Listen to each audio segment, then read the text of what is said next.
Hello, everybody, and welcome to Planet SkyFF, the world where everything revolves around top 100, James. Maybe top Oh 250. no. Have you given up?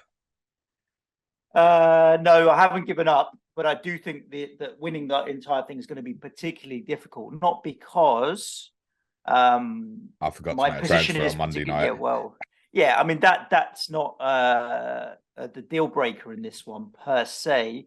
More that there's other good managers like your guest who replaced me last week are doing particularly well. And it's a season where I think there's a lot of good managers doing very well. It's So up to 14th, Paul. yeah, he's got a fair transfer count, I'd assume. So it's going to be difficult to climb up, James, but still doing okay.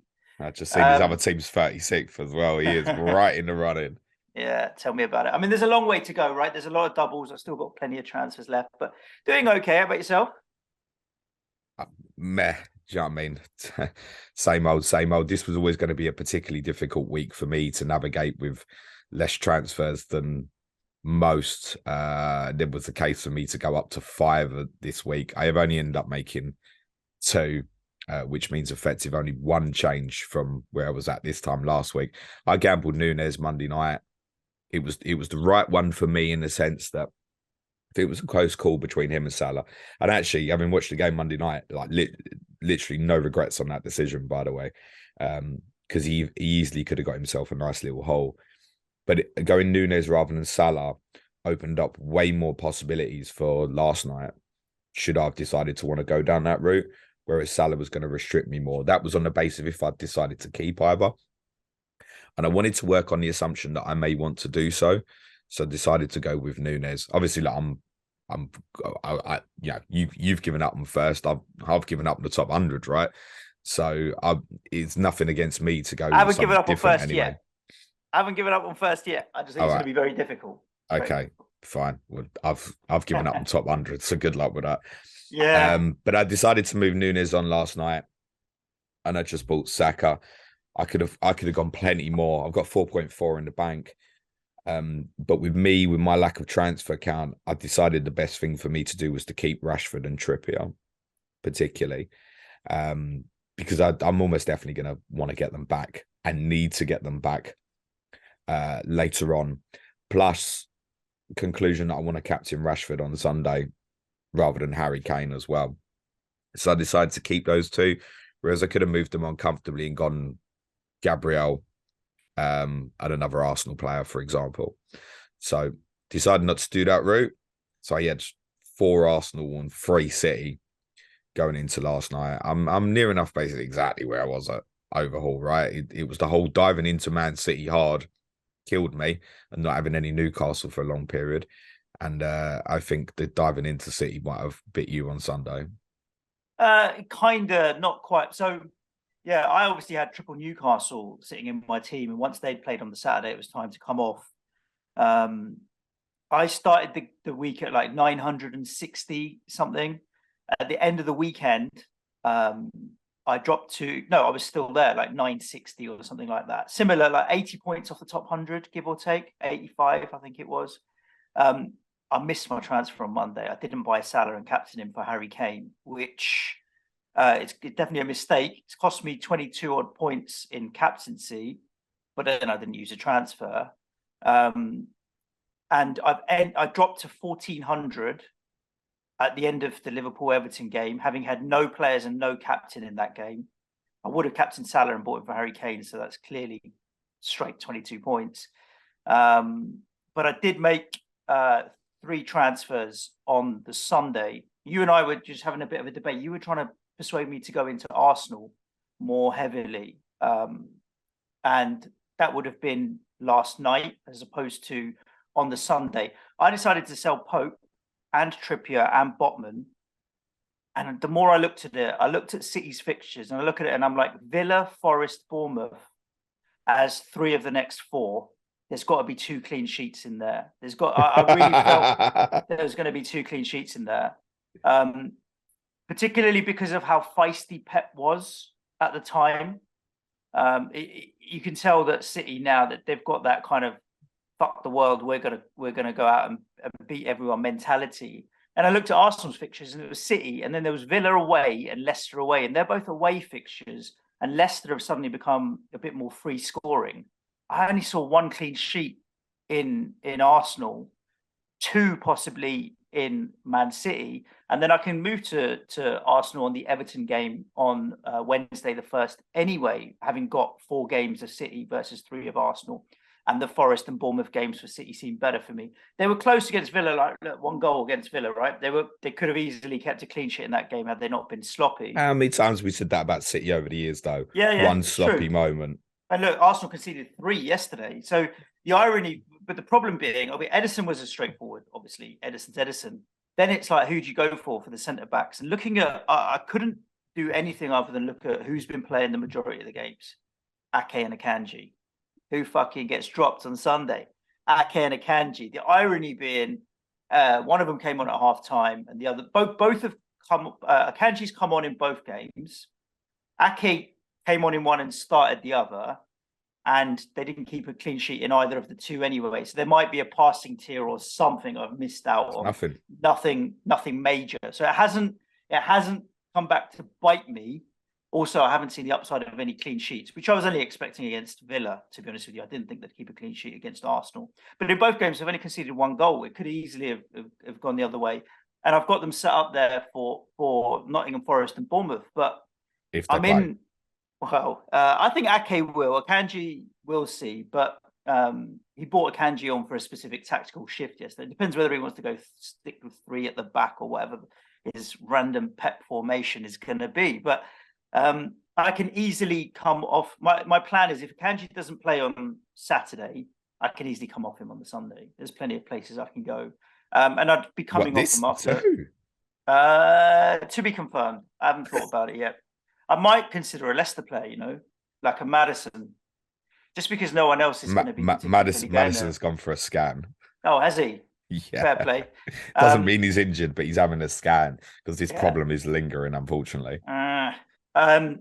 And I'd come off a lot of them off the Bournemouth anyway. So I'm sitting on 6 Man City players at the moment in Edison, Ake, Akanji, Rodri, De Bruyne, Haaland. And I've got them sitting there for the next 2, Forest and Bournemouth, and then I'll be coming off them pretty rapid. I've got Paulinho and Mitrovic sitting there. They're not going anywhere until the Wolves game next week, Friday. And then I'll consider coming off both of them because there's quite a lot of 2-for-1s and 3-for-1s off those guys. And then they go into Brentford away and Arsenal at home and then Liverpool. So I've got no need for the Fulham guys. I've got Harry Kane sitting there, James, which I wouldn't have had I bought Mo Salah. You've got 2 home fixtures in West Ham and Chelsea, whereas Liverpool have got Newcastle away, Palace away. And then the extra fixture with Wolves. But and then possibly Kane, a captaincy against Man United. But then I can move Kane to Salah for the Wolves game, should I want to. But I may even move De Bruyne to Salah at that point because they then go into Newcastle away. Have you got no Liverpool now? Nothing. No Liverpool. Yeah, so have I. Like I went on Nunes and came off. I wouldn't bother. I mean, my current thought Sunday. I won't bother until Wolves. I'll worry about it when we get there. What? Sorry. Liverpool. I just wouldn't worry about it at all. Forget. You wouldn't. You would just captain an Arsenal player that day. Yeah. Arsenal got the better fixture anyway. So why not captain against Everton? Strong possibility for a clean sheet, right? So your Salibas and Gabriels and Zinchenko's because these would be 10-pointers. Paulinho, it's great. Paulinho and Mitrovic could easily become Odegaard and Ketcher, for example, to add to Saliba for that Everton game or even the Leicester game. To be honest, yeah, you would go the Leicester game if you were doing that. Yeah, there are options. You also need to consider other factors. Like, have you still got Rashford? Yes. So I feel like Sunday the 5th of March is a game that a lot of people might have overlooked a little bit in the sense that there's only 2 games. There's Forest against Everton and there's Liverpool against United. And it might be that people are coming back for Rashford at that point. and captain. But I think there'll be a lot of people listening right now, perhaps don't have any coverage. They've gone Liverpool come off, and they've also come off Rashford maybe to get the extra gains. There'll be people sitting there currently with no one for that day. I'm only sitting there with Rashford. This is part why I decided to keep him, because I can't justify the thumping in and out with a low transfer count for players that I'm not going to use for captaincy. For you looking to come off those Wolves players, team you really need to consider. Wolves, Fulham. Fulham players, you mean? Yeah, what did I say? Sorry. Wolverhampton Wanderers. Oh, the Fulham players for the Wolves game. After that, team you really need to consider is Chelsea. Yeah. You got the single game day with Tottenham, which of course fine. If you've got Harry, he'll be the most popular captain just because of his ownership. You need to start thinking all the way up to Saturday, the 18th of March, where currently the only two fixtures on for that day are Villa against Bournemouth and Chelsea against Everton. The entry point for Chelsea really is that Tottenham game. So you need to start thinking about that. The good news on that Everton game, which is the most important one, I guess, is they don't play in the midweek before. So the majority of players you would deem as first choice should play that game. Like the only reason to think right now that, say, Thiago Silva wouldn't play that particular fixture is if he was injured. So that someone like that's a great coverage for that day. He's definitely going to play at Tottenham. Okay, he may miss one of Leeds or Leicester in the middle. I'd make a case with what Tottenham have lost with injuries recently that if I go Thiago Silva on Sunday 26th, which I've left plenty in the money in the bank to be able to go myself from Paulinho to Thiago, there's every chance I captain him over Kane on that Sunday 26th. Because I think that's a really... We spoke about it on our Tottenham pod on Patreon yesterday about how Tottenham's midfield two probably won't suffer problems against West Ham. It might suffer huge problems against Chelsea. Yeah, sure. But Chelsea will certainly dominate them all. The only thing I've got my eye on as a kind of, I'd say, more than 50% chance is I will be moving off Edison after they play Newcastle on Saturday the 4th. And then going back to David Raya. Oh, do you know how much joy that transfer is going to bring me, getting David Raya back into my team? And that run is wicked. And if I can cheekily find a way to add Ivan Toney, if I know that he's going to be available and not going to get suspended, then I would consider strongly for those four fixtures: Fulham, Everton, Southampton, Leicester, adding Ivan Toney into the mix as well. That's a really nice run there. Remember the Leicester fixture obviously will be off if they beat Blackburn in the cup. They have a difficult run afterwards, Brentford, but I think David Raya is the sort of one, even if you went Fulham, Everton, Southampton, I mean, you could make the case to go to Sanchez or Gaeta the next night even maybe. But I think, David Raya is a really annoying one from this season. Another 6 saves against Arsenal at the weekend. Newcastle gets have 4 or or 5 points most games. And when they get a clean sheet, he hauls. Yeah.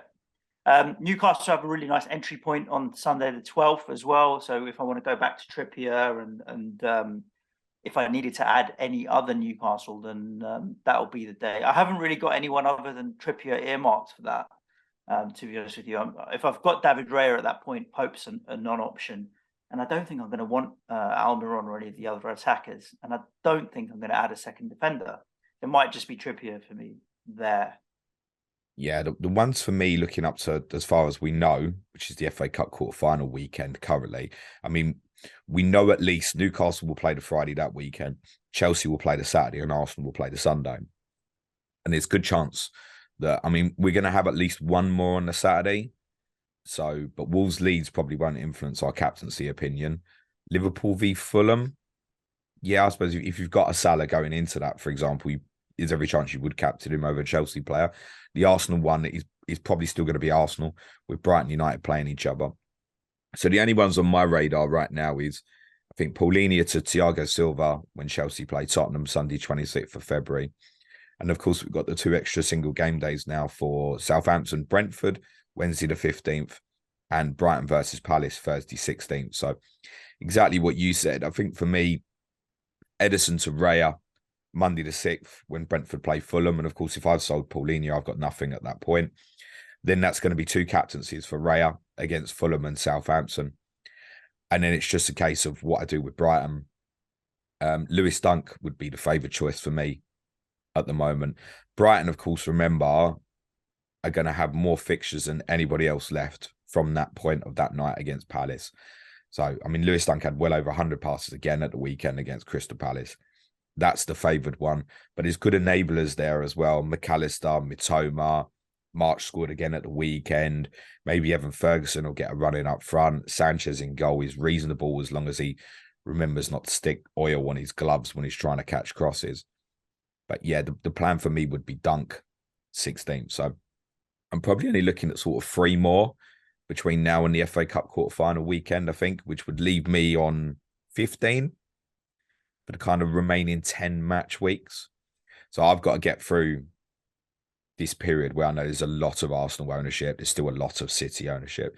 Of course, who did I sell for Nunes on Monday, Such? Who did you sell for Nunes on Monday? I sold because he'd been stinking up my team. Small game Kev, who returned to big game Kev last night at Arsenal. It's just the story of my Sky season, mate. Yeah, I mean, I've had Rodri and De Bruyne sitting there for a little while. Rodri delivered the goods against Aston Villa, and De Bruyne delivered the goods yesterday. And so, over the course of buying 2 City players, it depends how you want to spin the narrative. I bought 3 City players, all defenders. Not a clean sheet between them over 2 fixtures. Akanji didn't start any of the games, and Ake only started one of them. And I missed Salah as captain on Monday, and I only fell back from the top 100 by 10 points. I look at that as I've got away with it. I really got away with it. Where the alternative, I could have really skyrocketed, but I didn't. But I did get away with it. I've seen a lot of stories over the last 3 days of people missing deadlines. I think particularly last night, because it was a 7:30 kickoff. You just got to shake it from your mind. Move on. And crack on. I'm still there or thereabouts. The reason that I think it's going to be difficult is obviously is how good some really good managers out there are doing. But there comes a point where you have to try and be a little bit different, which I tried to do with the City defence, and it didn't work yet. But I look back at the Newcastle defence where I tripled up, and they kept 2 clean sheets in a row, but then the second 2 games they didn't against West Ham and Bournemouth. Again, that Bournemouth game, had they not conceded, I would have got some good gains. And they weren't particularly risky, what I'd call risky kind of punts going really far away from the grain. So there's still time. I've got in excess of 30 transfers left, James. We're in game week 28, and there's 40 game weeks. So I should be using 3 a week now. So I really need to start steaming in and steaming out. Yeah, I mean, I think for you, if you can manipulate it, then probably Paulinho and Mitrovic back in for more Arsenal. Saturday 25th, Arsenal go to Leicester. Then you got Everton at home. You got Bournemouth at home. Just be consciously aware of I think that's the Chelsea entry point is that weekend as well. But yeah, I mean, that Wednesday the 1st with those 2 additional fixtures in there now, for me, it would be captain Arsenal player over Liverpool anyway. So I'm not fussed Liverpool. That I don't have any of that. It's interesting. I was just looking, obviously, captaincy Sunday is going to be for nearly everybody, Rashford versus Kane. Kane's ownership top thousands is down to 74.9% this morning. Rashford's down to 85.3%. Because Rashford doesn't have a fixture the following weekend, I don't anticipate Rashford's going back up. I think Kane's will go back up again on Sunday. And I think most will probably lean to Harry. My intention is to captain Rashford. I've seen good improvements with Leicester, but there's still goals conceded going in there. He's just on such a hot streak, Rashford. And as we discussed yesterday, I mean, you think Tottenham West Ham could be high scoring. I don't. I think it'll be low scoring. There's every chance it could just end up being a stinkfest, that game. Like I can see, there's more chance of our game becoming, the Planet FPL derby becoming a stalemate stinkfest than Leicester Man United. I reckon that would be a better game. So I'm with you. I do think Rashford. I think that's well summed up. If you said now one of them games was going to finish 0-0, you'd back the Tottenham game rather than the Man United game. I think. I agree with that. Yeah. So, do you want to cover off anything from the weekend games in terms of any standouts in terms of tiers and that kind of thing, James? Yeah, a few little bits to go through. Big passing numbers for Chelsea players against West Ham at the weekend. The only one who wasn't from the defensive players was Cucurella, and he went off with 25 minutes to go. There's every chance he might have hit it as well because he was on 49 passes. Enzo Fernandez, 86 passes as well. He's really worth keeping an eye on. He'll be a nice fit for a few people, I think. So it might be financially like Paulinho to Fernandez, or perhaps even structurally. Works quite nice for people on Sunday 26th. Only Zinchenko and Thomas Partey in passes for Arsenal against Brentford at the weekend. Partey was obviously a big miss for Arsenal last night. It was a shot tier for Saka. David Raya, 6 saves again. I'm so annoyed about it, Suj, that he just hasn't really sat there all season. You get this like with like Edison and players like that in your head. Think, he only needs a clean sheet. It's minimum 9 points. Yeah, but they don't seem to keep back-to-back clean sheets. And every 2 games, Raya's getting 5 twice for 10 anyway. So you're saving the money as well. Big numbers again for the Brighton players at the weekend. Adam Webster did play at centre-back. The majority of the game came off with 15 minutes to go. There's every chance he'd have got to 100 as well if he'd have stayed on. 119 for Lewis Dunk. Casado and Gross, 71 and 76 respectively. Alexis McAllister played in the 10 position. If you're getting McAllister now, you're now doing it for offensive reasons, I think. 3 shots on target. There's also shots on target for March. Mitoma hit tackles. Estupinan hit tackles. The only outfield player for Brighton not to hit any tiers at the weekend was Undev, who started up front. He did have a shot on target in his 57 minutes. Not a single tier in the Fulham Forest match at the weekend, which included not a single tackle for João Paulinho. Again, is that 2 games in a row? But the most important news on João Paulinho was that he didn't get booked. There might be a consciousness, just to add in, there might be a consciousness of knowing that once he hits 10 yellows, it's a 2-game ban. And it might be that he just holds him off for a few things. This is only 1 game and I've not watched the game to see if there was anything different with him. But it's unusual to see him on none, when we're kind of used to seeing him on like 4 or 5 as a par, basically. Leicester obviously demolished my Tottenham at the weekend. Only player to hit passing tier was Pierre-Emile Højbjerg. Eric Dyer was quite close. Shot tiers for Iheanacho and Barnes. Iheanacho could be a really interesting differential that not a lot of people will go near.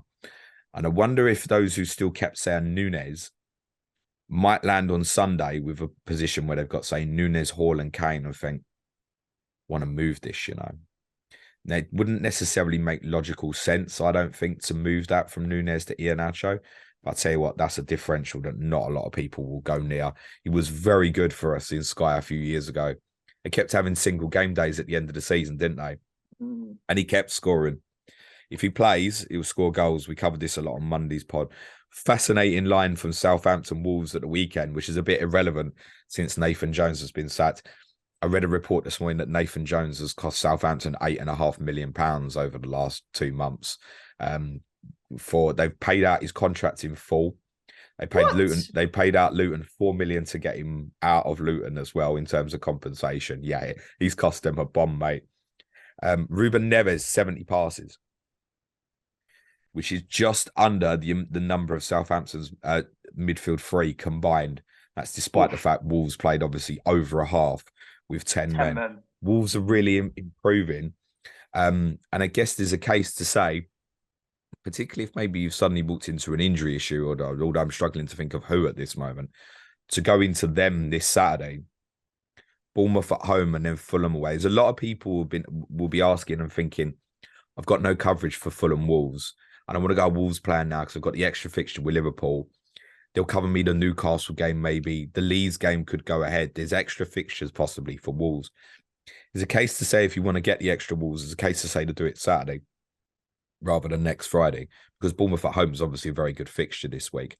Neves is one who is capable of the all-rounder, not to the extent that we've seen in the past with a KDB, but passing, shots and tackles, he is capable in any given game of picking up any of them, I think. He's an interesting one. I think most are going to lean defensively, though, with probably Kilman's more likely than Dawson to pick up passing tiers, just honestly because he's a better footballer. But then Dawson has the added offensive threat. The attacking players, I wouldn't go like as in the out and out forwards. I wouldn't consider any of them. Also note Pedro Neto is fit as well, so that complicates that matter as well. Newcastle, there was passing tier for the 2 centre backs, Botman and Share. at the weekend, but it wasn't a brilliant Newcastle performance. Kieran Trippier was 5 passes off. Dominic Solanke returned to the Bournemouth team and hit shots here. Another interesting line from the Leeds-Manchester United game. Obviously, Harry Maguire and Luke Shaw played at centre-back. Luke Shaw did move to left-back around the hour mark, completed 49 passes in total. Do you want to guess Harry Maguire's, Suj? 65.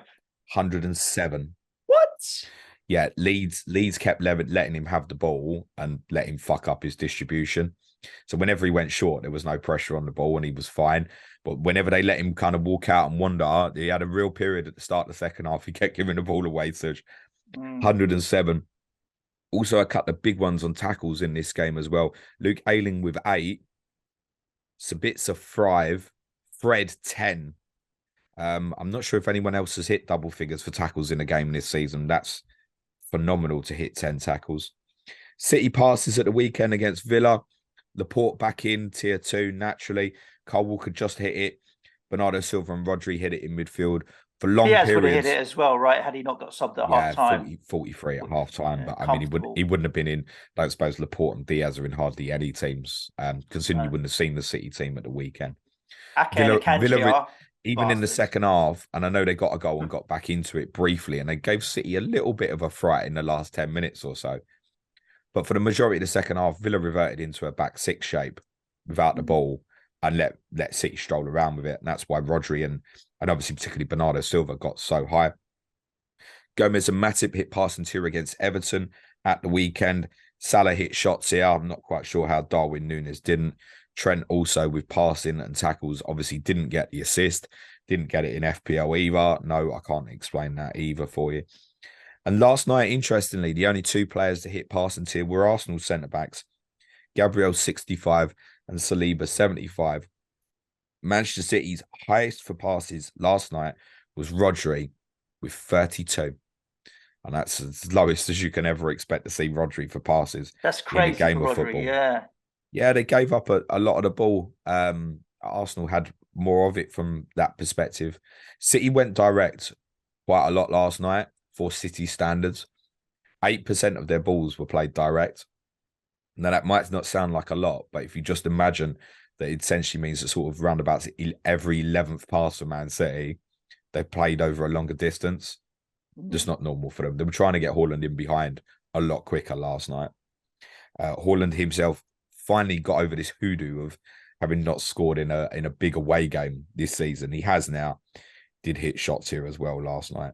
KDB with a nice little hole. Was his only shot on target. Obviously capitalised on Tomiyasu's mistake. 12 completed passes for KDB.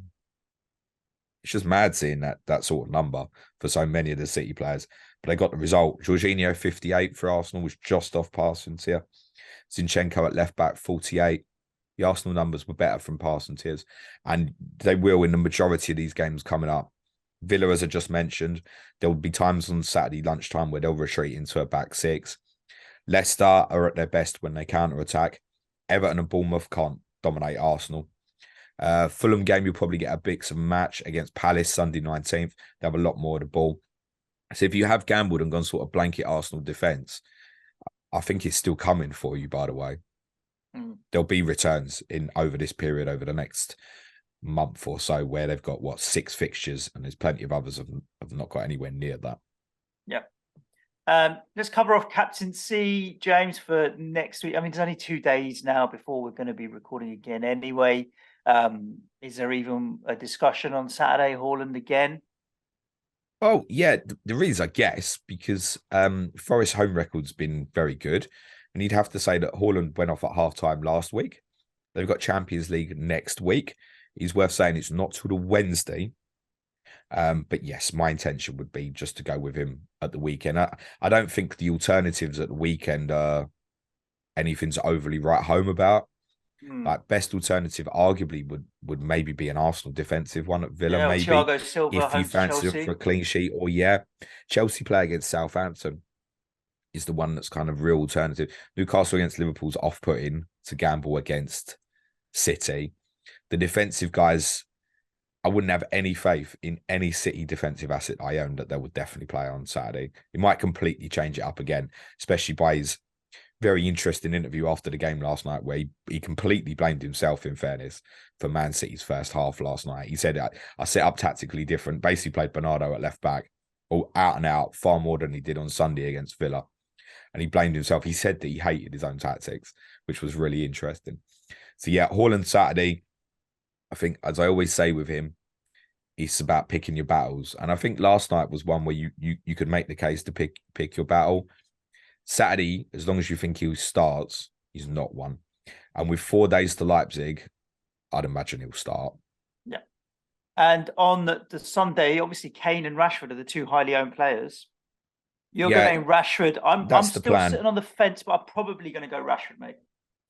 Yeah, I just think that the United-Leicester game has more capability of being wild, is my take at the moment. It's at Old Trafford as well. And his record in home games is phenomenal. And look, Kane's not got a bad record against West Ham.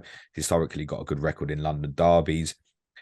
If it gets ruled out that Aguerd is definitely out, and assuming you've not got Zuma back, that might change my opinion a little bit. But my intention currently would be to go to Rashford captaincy on Sunday. I don't think it's a great one for adding new players. I guess the one will be people will come back to Kane where that ownership's dipped.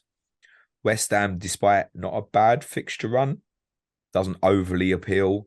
I mean, could you recommend anyone from West Ham currently, Such, for Sky? Emerson, if you wanted a cheap enabler, but he's not even that cheap in this game. You wouldn't, not in this one, mate. Compared to FPL, where he's 4 million, this is 7.2. I mean, it's not that much cheaper than the likes of Lewis Dunk or anybody. So, no.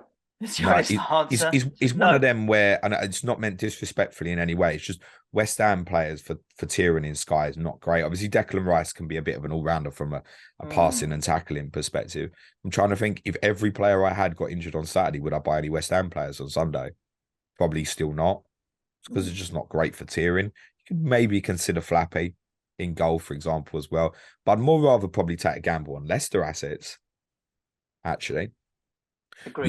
United, you don't want to buy new on Sunday because they don't play till Sunday 2 weeks later, and you've got teams in the middle, such as Arsenal, will play 3 times in the middle of that. So I think probably the only moves people be making on Sundays, those who've come off Harry will likely go back. Can't see a lot of. So I think this is a weekend where you're not going to get many moves. But I guess the one to add on is what we'd already said is, if you need the coverage for Friday 24th for Fulham Wolves, consider doing it this weekend, because it's a good fixture against Bournemouth. Should we do some questions, James? Yes. Let's see what people on the Bird app want to know.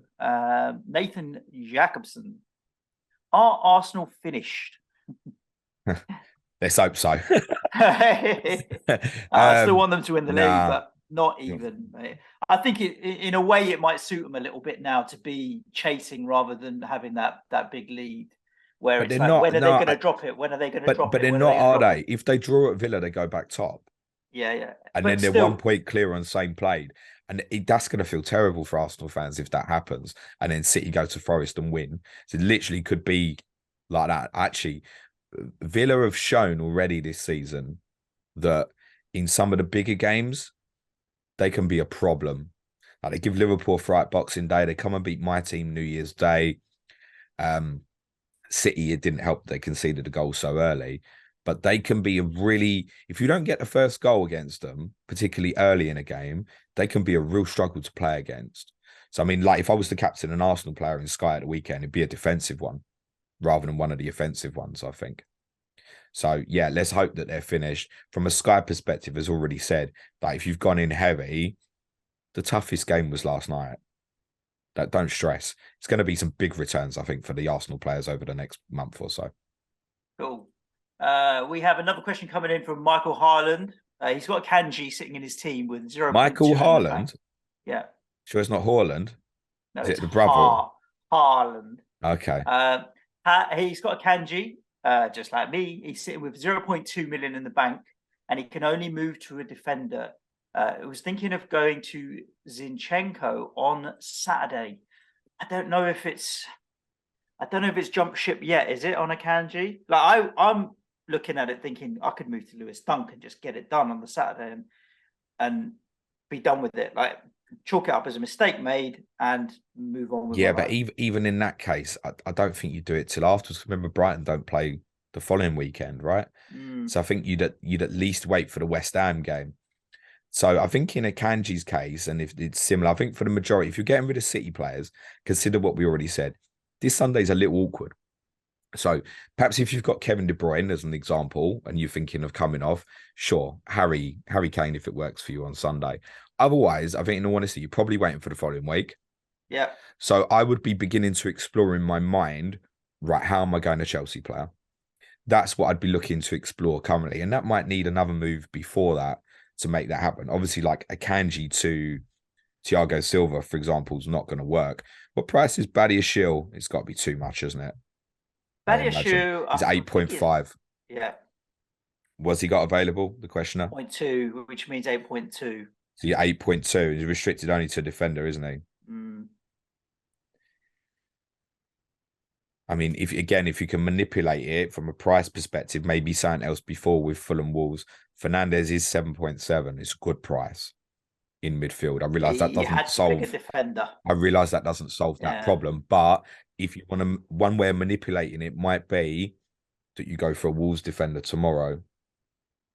Might be a way of manipulating. So that's one. I think if I wanted to desperately get rid of Akanji and I didn't have Fulham Man City coverage, I would consider going Kilman tomorrow.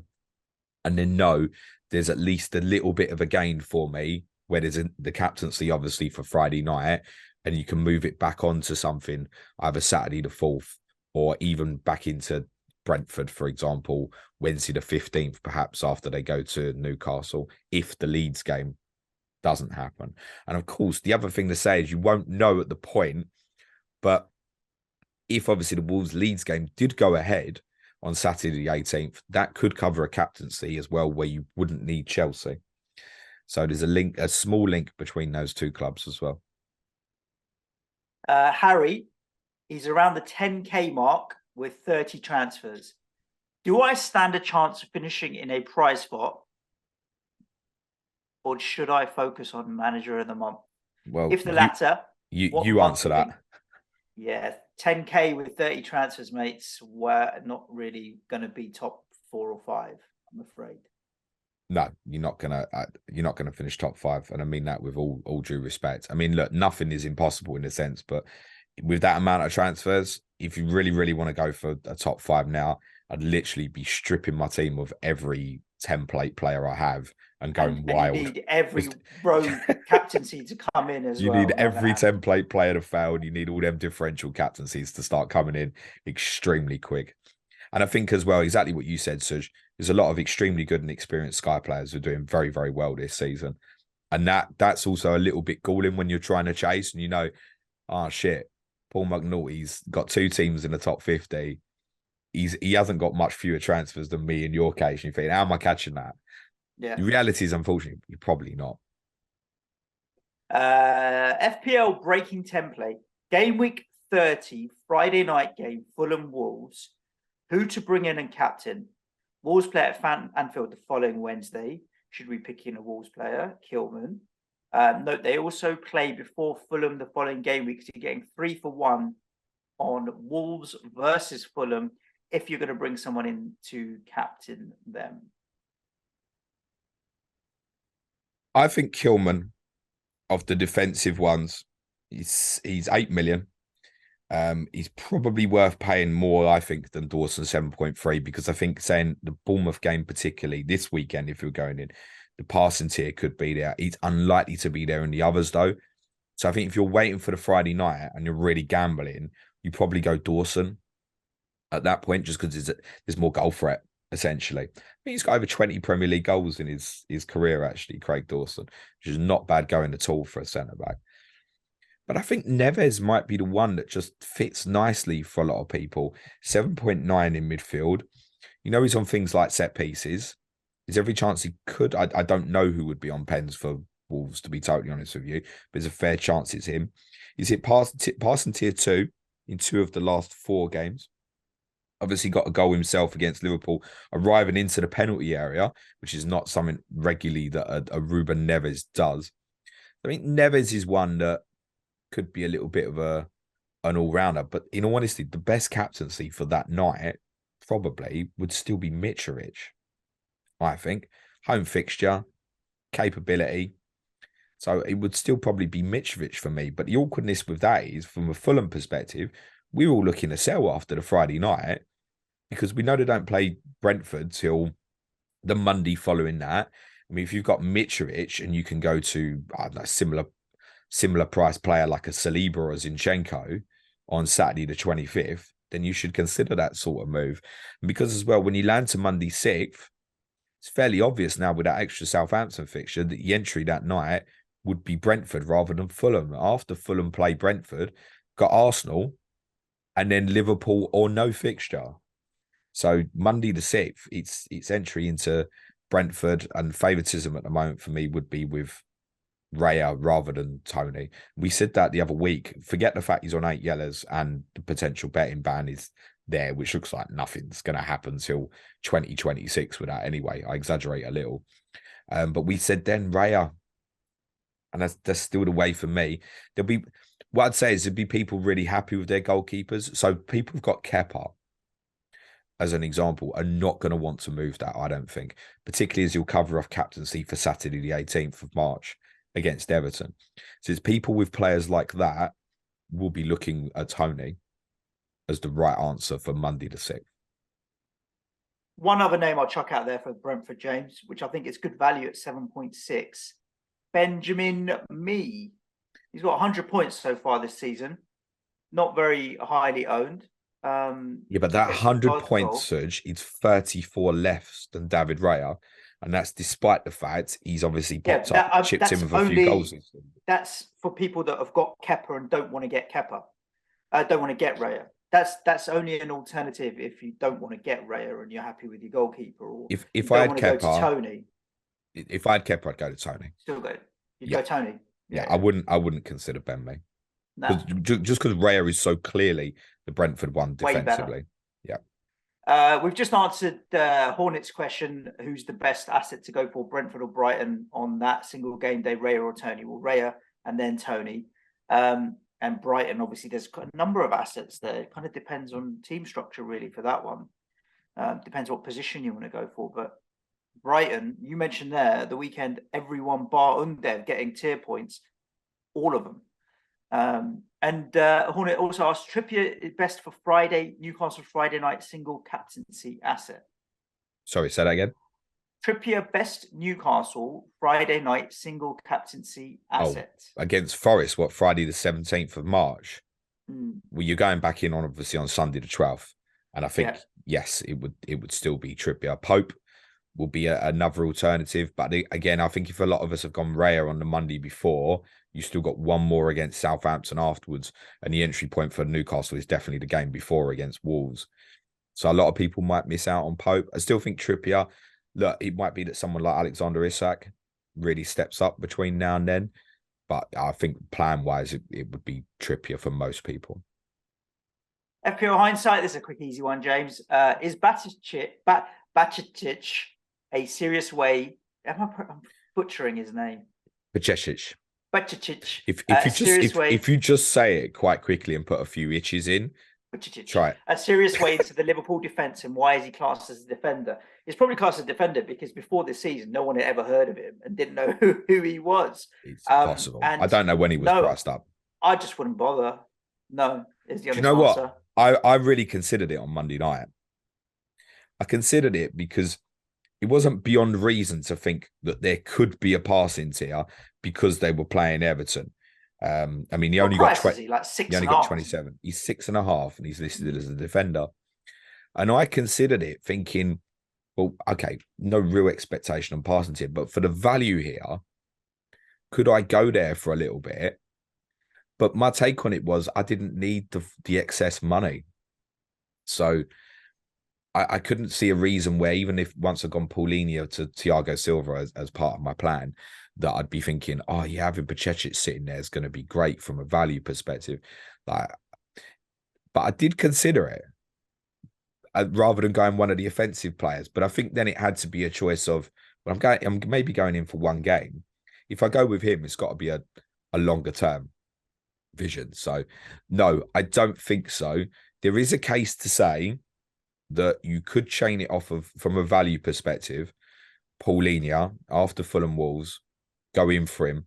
You take Palace, Wolves, United, and if you haven't got Rashford, it could cover you captaincy against United. But then what's your expectations of returns in that? Then you've got Bournemouth away, and then you can come off. And it might be that if you manipulate the money over that period, that it's then chain on to Kieran Trippier the next day, for example.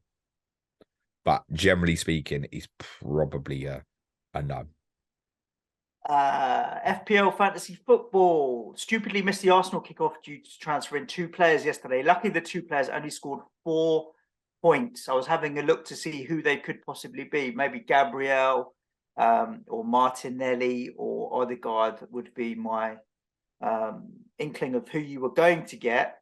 Would you still go ahead with the planned transfers, considering there's still a big fixture game, or look for alternatives? The only problem is entry point now, James, because Saturday this week and Saturday the week after. Yeah, I'd be looking for manipulation with the Fulham and Wolves players. So can you move Fulham or Wolves to Arsenal on Saturday 25th? Failing that, because it's 2 away games, in all honesty, I probably would wait till Wednesday the 1st. But even from that point, yeah, I would still do it. Remember, we think as well, TV fixtures for April due to be announced next Tuesday. And there's no reason to think that they won't be next week. We mentioned before, there's every chance Arsenal Leeds will be the 12:30 on Saturday, April 1st. So it might be that there's even one more fixture of game after the Crystal Palace game as well. And it's another good fixture against Leeds. So I still think you want to go on. Obviously, by the time the Everton game comes around on Wednesday 1st, you should know that for sure one way or the other. But yeah, I would still go in. But I personally would now be looking for the manipulation of gain. Whoever you get in from Arsenal tomorrow, or Saturday rather, you're probably not captaining. Similarly, Saturday the 25th, we captain Arsenal player that day. City go to Bournemouth. Like again, if we think Haaland's going to play, there aren't huge alternatives that day. Liverpool go to Palace. Obviously, Tottenham, Chelsea play the next day. There's no fixture for the likes of United, Newcastle, Brighton, and Brentford that weekend. But are you likely to? Arsenal with the early kickoff Saturday 25th, and obviously this coming Saturday, it doesn't really help you anyway, because you know what the team's going to be the majority of the time. The only thing is there might be a few changes this weekend. Like I think Ben White will come back in. I wasn't surprised at all that Tomiyasu played last night because he's a better 1v1 defender. I think against Villa, Ben White comes back in personally. And I guess you could make the case that you may see if Trossard might come in for Martinelli. And you'll see if Partey plays. Partey's not really someone we've mentioned often from a Sky perspective this season. So I don't think those early kickoffs over going to help. Unless you can find the gain, I don't think those fixtures are good enough to make me think I've got to dive in. I'd wait for Everton. Or the Everton fixture, rather. Last question of the show, James. I'm not sure if we can answer it succinctly. But Dragon SkyFF missed the Liverpool transfer and subsequent captain on Monday, and his season is fucked. Well, look, I missed it too, but I wouldn't go so far as to say this season's fucked because of that. It's 20 points, 22 points of Salah captaincy. You could easily use that transfer on another player to captain and get more. You just got to clear it from your head. Just forget it. Yeah. Are there any differentials worth considering to try and claw my way back up the leaderboard? I mean, we've covered off a lot of the teams. Sounds tilty. But sounds tilty. Yeah. I didn't get the template captaincy. Now to make up the ground, I want to go for a differential. I think be conscious that you could be on tilt trying to, I've got to make those points up quickly. You don't. There's still a very, very long way to go in this season. So the answer is in the immediate, if you want one name to consider as a differential for a purchase this week, Iheanacho. Agreed. And that doesn't sound right. And that's all the questions we've had in, James. We'll be back at our regular slot on Wednesday next week for Sky Fantasy Football. Only a couple of game days between now and then, but then we do go into Friday, Saturday, Sunday, Wednesday, a longer week with 4 match days in it. Just one more player, if maybe you want an enabler. Sunday. About to drop a bombshell. Go on. Pape Sarr is worth considering. 6.4 in midfield. And I mean this as, your new enabler to replace Paulinho, for example. He's worth considering. He got five tackles at Milan on Tuesday night. And against West Ham at the weekend, he could be good for passing. I'm almost certain he will get the nod over Skip to partner Højbjerg. Bentancur's obviously out for the season. Bissouma, we think, is not going to be back till mid-April-ish. He's going to get a run of games here. He's 6.4 in midfield, and you've got small potential of passing tackle tiers. He's also, although you wouldn't expect anything, he's not frightened of shooting from distance either. And I think he'll play regularly for Tottenham. He might be a player that we speak about a little bit more, subject to perhaps Tottenham's involvement in the FA Cup. Cool.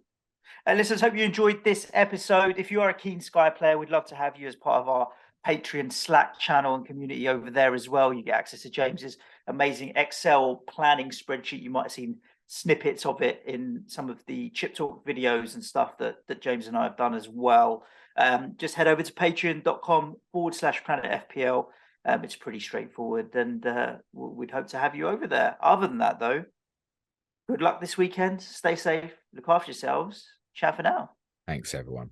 Play it your way. Cue music, please, man child.